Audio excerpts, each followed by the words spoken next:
Hey guys, welcome back to Vic Ferrari's Garage. So today I'm having a problem in my work vehicle on the road. I just threw a check engine code light on the dash and it's checking out on my AutoLink, which is just a $7 scan tool you can get off eBay.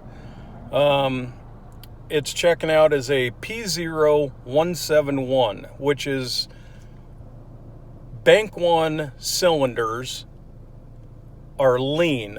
They're not getting enough fuel. And if you have a p0174, that's bank 2 cylinders are lean, but since I only have a 4-cylinder, I only have one bank of cylinders. I don't have the left and the right side of the motor. So the first thing you would think is vacuum leak. The second thing you would think is fuel pressure. Third thing would be mass airflow sensors dirty. Under this, I have a long-term fuel trim at idle of 21.9, and I don't really care about my short-term fuel trim in the way that I'm diagnosing this.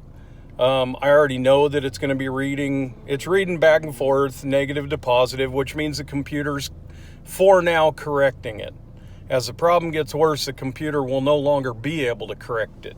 So for now, my engine is safe. The computer's compensating, but it's keeping the injectors open for a long time, and therefore I have a long-term fuel trim that's high. Now my fuel trim right now, I'm at idle. Let me show you. And to prove that I'm on the road, I'm literally sitting on the sidewalk at an intersection. So I'm at 850 RPM. I'm running around 21.9 long term.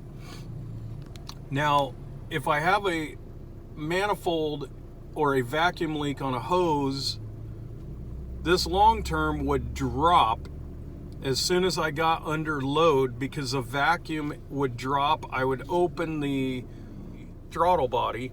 You're going to lose all your vacuum, and therefore a vacuum leak basically becomes pointless. It's gone. And your long-term fuel trim will react to that by going down towards zero while you're under load.